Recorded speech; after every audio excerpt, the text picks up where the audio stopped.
Olá, aqui quem fala é o professor Ricardo e nós vamos dar início a mais uma aula de legislação trabalhista e previdenciária pelo curso técnico em administração, na modalidade subsequente da Escola Técnica Estadual Professora Célia Siqueira.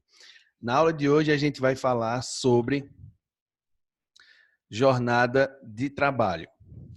Esse tema que tem ligação com outra aula que nós já tivemos, a aula de contratos de trabalho, vem para trazer novas discussões sobre tudo que concerne a definição de uma jornada de trabalho, sempre atualizando com os novos ditames estipulados, definidos pela reforma trabalhista de 2017.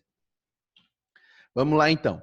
O que é jornada de trabalho, né? Qual o conceito de jornada de trabalho de acordo com a nossa legislação? A jornada de trabalho vai ser um período, né, diário, onde um trabalhador vai estar à disposição de alguma empresa dentro de um limite de tempo. Que limite de tempo é esse? De acordo com a nossa Constituição Federal, em seu artigo 7º, o limite de uma jornada de trabalho é de 8 horas diárias e 44 horas semanais, tá? Desde que esse limite não seja fixado expressamente em outro documento.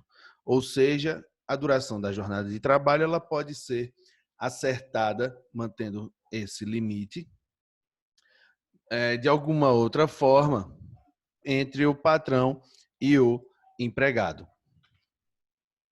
A gente tem que considerar também que, além dessa permissão para que o acordo exista entre patrão e empregado, ainda é possível encontrar exemplos de profissões, de atividades, onde, por força da lei mesmo, ou então por acordos coletivos, elas podem ter jornadas especiais, como, por exemplo, os bancários, telefonistas, jornalistas, médicos, entre outras atividades. No máximo, quando se trata de jornada de trabalho, no máximo, 2 horas é que podem ser acrescidas, certo? Desde que seja acordado por escrito com o empregado, mediante um acordo coletivo, e é isso que a gente chama de horas extras. Não serão computadas nem descontadas como horas extras, isso é uma dúvida que às vezes surge, aquele tempinho que você chega um pouco mais cedo ou sai um pouco mais tarde, desde que eles não passem de 5 minutos, totalizando no máximo 10 minutos por dia. Então, as horas extras não configuram dessa forma, não são computadas ou contabilizadas ou mesmo descontadas, ok? O tempo despendido pelo empregado, desde sua residência até o local de trabalho para o seu retorno, caminhando ou por qualquer outro meio de transporte, inclusive um meio de transporte fornecido pelo empregador, ele não vai ser computado na jornada de trabalho, pois entende-se que nesse deslocamento o empregado não está à disposição do empregador. Isso foi uma alteração que veio com a reformulação da legislação trabalhista em 2017. Então é importante salientar isso, que mesmo você estando no transporte da empresa, no deslocamento para a mesma ou voltando para a sua casa, você não está em jornada de trabalho e esse tempo não é, portanto, à disposição do empregador. E qualquer consequência legal parte desse princípio. Inclusive, sofrer um acidente no transporte não configura acidente de trabalho. A duração da jornada diária, ela pode ser acrescida de horas extras, como a gente já falou, desde que não exceda de 2. E, nesse caso, essa remuneração da hora extra, ela será pelo menos 50% superior à da hora normal. Ou seja, o que se vê na prática é que uma hora extra ela custa 50% a mais para a empresa e dessa forma o funcionário ganha 50% a mais por cada hora trabalhada. O cálculo é feito em cima da hora e não do valor total do seu salário.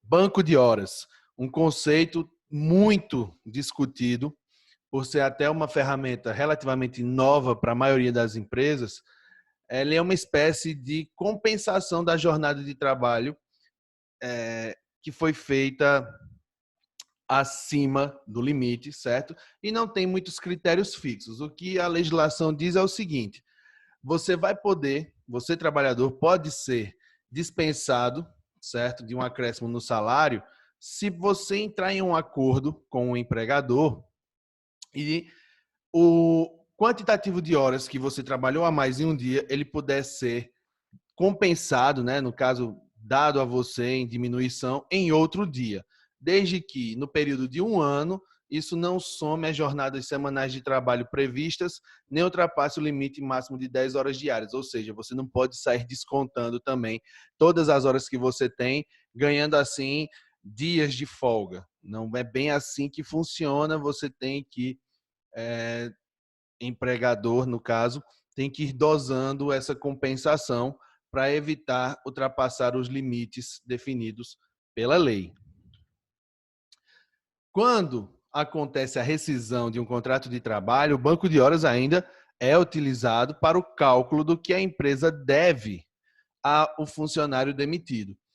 Nesse caso, se o trabalhador não tiver tido tempo de compensar as horas que ele trabalhou a mais, ele terá direito ao pagamento dessas horas extras não compensadas e será calculado sobre o valor da remuneração dele na data da sua rescisão. Isso quer dizer o seguinte: eu posso ter trabalhado a mais em um ano, no ano seguinte, ou perto de completar um ano, eu ganhei um aumento e fui demitido logo em seguida. Então, vai ser feito o cálculo da minha hora de trabalho em cima da minha remuneração no ato da rescisão. O banco de horas ele pode ser acordado de maneira individual por escrito, desde que a compensação ocorra no período máximo de 6 meses. Jornada 12 por 36. Na aula de contrato de trabalho, a gente discutiu também sobre esse tipo de contrato, que ele é válido para principalmente para algumas profissões na área da saúde, na área da segurança.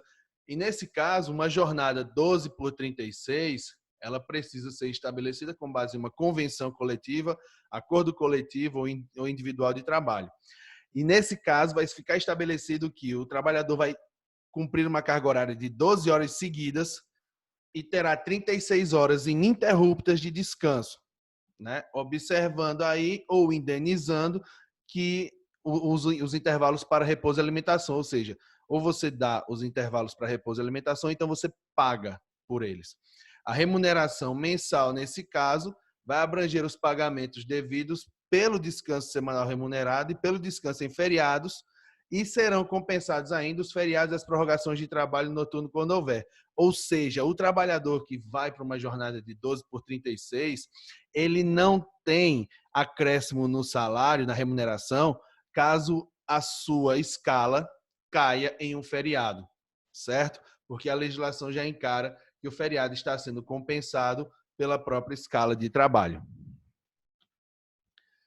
Ocorrendo uma necessidade, né, muito forte, quando se trata não da jornada 12 por 36, mas de qualquer jornada, quando ocorrer uma necessidade muito forte, a duração do trabalho vai poder exceder o limite legal, vai poder passar do período que foi convencionado, para você poder resolver aquela questão que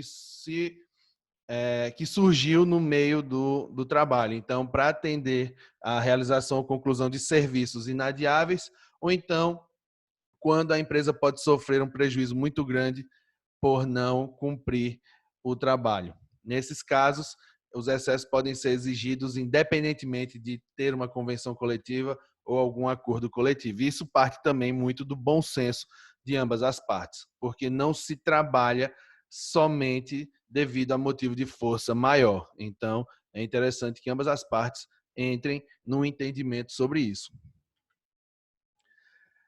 Salário hora. Quando se trata de jornada de trabalho, um conceito importantíssimo é o do salário hora, ou seja, quanto se ganha por hora trabalhada. O salário hora normal, no caso do empregado mensalista, que é o padrão que se tem, né? Ele é obtido dividindo-se o salário mensal, né, por 30 vezes o número de horas dessa duração. o salário mensal correspondente à duração do trabalho por 30 vezes o número de horas dessa duração. Se o número de dias for inferior a 30, será adotado para o cálculo o número de dias de trabalho por mês. O padrão, no caso, segue os 30. Um exemplo, para clarear um pouco mais as ideias. O trabalhador, vamos supor, tem uma carga horária de 44 horas semanais, que dá 220 horas mensais, para um salário de 1.500, em um mês de 30 dias. Então, a fórmula seria 44 horas semanais vezes 5 semanas, 220 horas mensais. E aí, R$ 1.500 dividido por 220 horas, nós temos R$ 6,82, e dessa forma é feito, então, o cálculo. Em casos de empregados diaristas, né, aqueles que trabalham no regime diferenciado, o salário hora normal vai ser obtido dividindo o salário diário pelo número de horas de efetivo trabalho. Então, você pega quanto você pagaria por um dia de trabalho, divide pela quantidade de horas que leva esse trabalho para ser feito, e então você tem o valor do salário hora. Períodos de descanso. Se a gente precisa esclarecer as definições acerca das jornadas de trabalho, o período de descanso também é absolutamente necessário ser envolvido na discussão, e a legislação trata dele. Afinal de contas, o período de descanso ele é obrigatório. Entre duas jornadas de trabalho, terá a obrigação da empresa, por parte da empresa, de conceder um período mínimo de 11 horas consecutivas, para descanso. Será assegurado a todo empregado um descanso semanal de 24 horas. Então, o que eu estou querendo dizer aqui de início é: entre um dia e outro de trabalho, você, trabalhador, deve ter um período mínimo de 11 horas consecutivas, seguidas, para descansar. E a cada semana, você, trabalhador, você, empregado, ou você, patrão, nesse caso, cada um vê o seu lado, deverá saber que o empregado ele terá direito a um descanso semanal de 24 horas consecutivas. E, a não ser que não seja possível devido à atividade ou questões de conveniência pública ou necessidade muito forte do serviço, esse dia de descanso, essas 24 horas, se darão no domingo. Ou todo, ou ao menos em parte. Nos serviços onde a gente tem a exigência de trabalho aos domingos, né, excetuando-se, isso é uma exceção interessante na CLT, os elencos teatrais, vai ser estabelecida uma escala de revezamento mensalmente organizada e constando de quadros sujeitos à fiscalização. Nesse caso, o limite são de 3 semanas, ou seja, eu vou precisar fazer uma escala com meus trabalhadores, com meus empregados. A gente vai montar um quadro e a cada 3 semanas, um domingo vai ser dado a cada um. Então, ninguém vai passar o mês todo sem ter uma folga no domingo. O trabalho em domingo, seja total ou parcial, vai ser sempre subordinado à permissão prévia da autoridade competente em matéria de trabalho. No caso, atualmente, não temos o Ministério do Trabalho, nós temos a Secretaria do Trabalho, que é vinculada ao Ministério da Economia. Então, as determinações desse órgão vão provocar efeitos em cascata sobre o funcionamento dos estabelecimentos em todos os municípios do país. Se não houver determinação expressa do órgão competente, é expressamente vedado o trabalho em dias de feriados nacionais e religiosos. Em qualquer trabalho contínuo, isso é interessante porque remete a jornadas diferenciadas de trabalho. Em qualquer trabalho contínuo, cuja duração exceda 6 horas, ou seja, passou de 6 horas a duração do trabalho, da jornada, é obrigatória a concessão de um intervalo para repouso ou alimentação de, no mínimo, 1 hora. E não poderá exceder 2 horas. Não excedendo de 6 horas, ou seja, em aqueles órgãos, por exemplo, órgãos públicos, onde as pessoas fazem um horário corrido de 6 horas, de 7 às 13, de 8 às 14, nesse caso, será obrigatório um intervalo de 15 minutos quando passar de 4 horas. Então, eu comecei a trabalhar às 7, vou sair às 13. Quando der 11 horas, eu já tenho que fazer essa parada de 15 minutos. Entretanto, nenhum intervalo de descanso nesses casos será computado na duração do trabalho, ok? Em caso de não ser concedido ao empregado, em qualquer condição, um intervalo completo de descanso, ou pelo menos uma parte dele, independentemente de ser empregado urbano ou rural, vai ser obrigatória o pagamento de uma indenização do período que foi suprimido. Então, vamos supor que eu tivesse direito a 1 hora de trabalho, ou perdão, a 1 hora de descanso. Se não foi possível ou me foi negado, me retiraram 30 minutos, eu descansei só 30, esses 30 minutos deverão ser indenizados a mim. Então, para essa indenização, para esse pagamento, o cálculo será de acréscimo de 50% sobre o valor da remuneração da hora normal de trabalho. Então, o tempo que o empregado perder do seu descanso, ele vai ser indenizado com um acréscimo de 50% sobre o valor da hora normal de trabalho. Agora sim, em casos como de empregados do setor de transporte coletivo de passageiros, né, motoristas, cobradores, fiscais, o intervalo ele pode ser fracionado em várias vezes sem incorrer em nenhuma indenização ao funcionário por conta da natureza do serviço. E um outro detalhe também, que vale como uma exceção desse fracionamento do período de descanso, é que nos serviços permanentes de mecanografia, que são aquelas atividades de datilógrafos, escriturários, enfim, a cada período de 90 minutos de trabalho consecutivos, ou seja, trabalhou 1 hora e meia, deve ser feito um intervalo de 10 minutos, que não vão ser deduzidos da duração normal do trabalho, ou seja, não contam como tempo de trabalho. Jornada noturna. Um outro tipo de jornada muito comum devido à natureza de toda a sociedade que a gente encontra, cada vez mais ligada a 24 horas no trabalho. Salvo nos casos onde existe o revezamento semanal ou quinzenal dos trabalhadores, o trabalho noturno ele vai ter que ter uma remuneração superior à do diurno. Então, assim, se não há um revezamento, se você trabalha somente à noite, você tem direito a essa remuneração superior. E nesse caso, a sua remuneração vai ter um acréscimo de 20% sobre a hora diurna. Então, quem trabalha somente à noite ganha 20% a mais em cima da hora de trabalho. Algumas características da jornada noturna.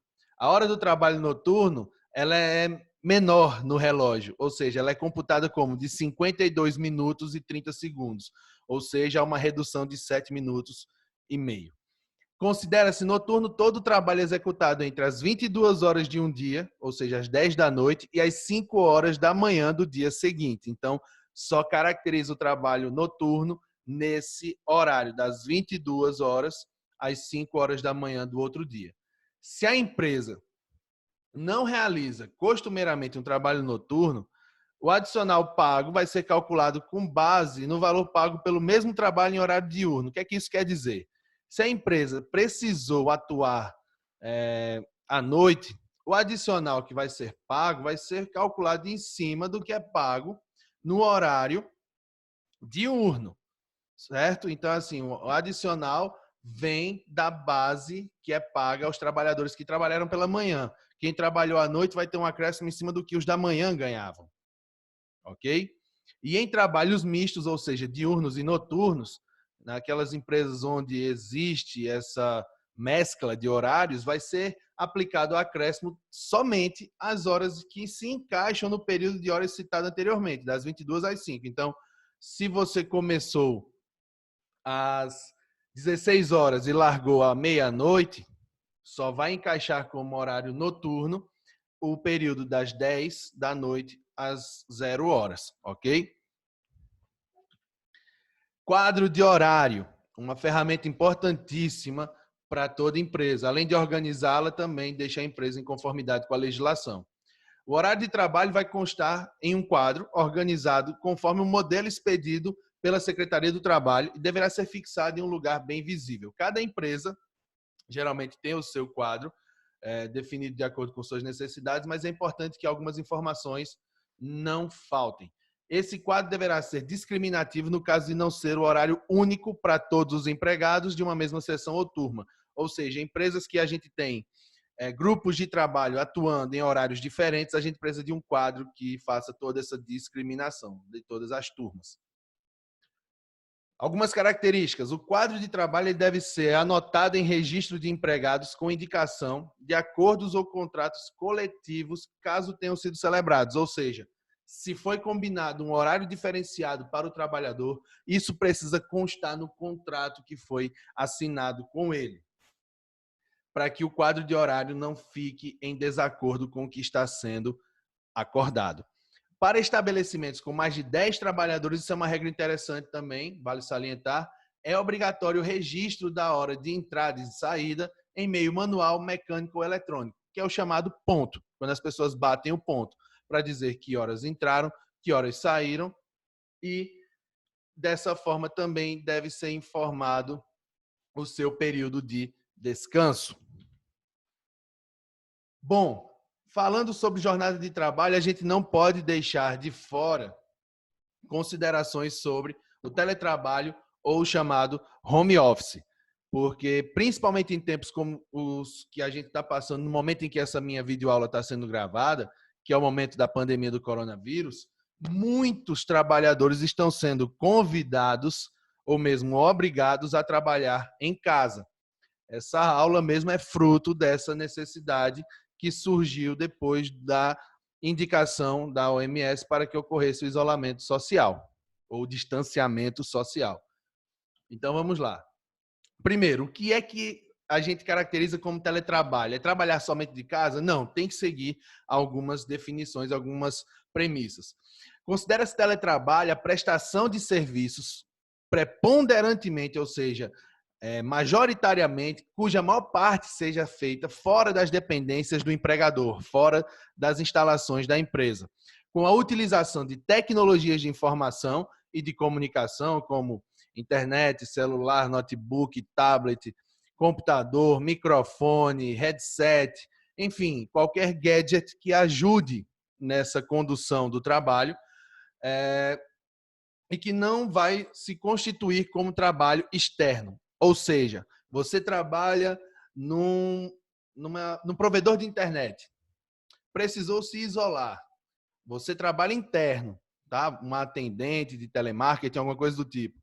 Você está em casa fazendo seu atendimento, seu login no sistema, como se estivesse na empresa. E isso é teletrabalho. Agora, os técnicos de suporte que já trabalhavam no ambiente externo à empresa, ou seja, nas ruas, subindo em postes, entrando na casa dos clientes e tal, esses daí já não configuram teletrabalho ou home office, eles são, de fato, trabalhadores externos. A jornada de trabalho deles se dá já fora do ambiente da empresa.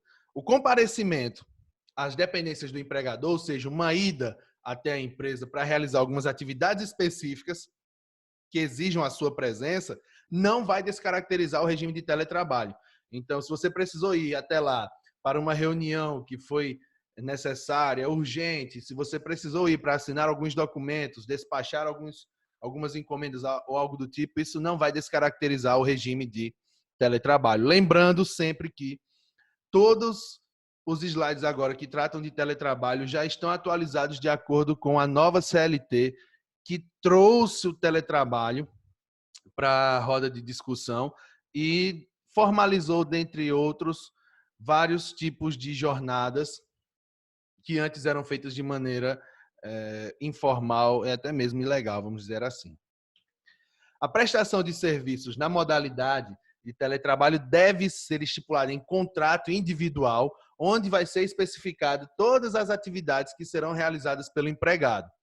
Poderá também ser realizada alteração entre o regime presencial e de teletrabalho, desde que haja acordo mútuo registrado em aditivo contratual, ou seja, você foi contratado para um trabalho presencial e houve a necessidade de mudança. Essa necessidade não acarreta uma mudança instantânea. Você, trabalhador, precisa ser consultado. Você, empregador, precisa entrar em um acordo para que seja feito um aditivo ao contrato e registre-se essa alteração dos regimes. O empregador pode, a qualquer tempo, também, realizar a alteração do regime de teletrabalho para voltar ao presencial.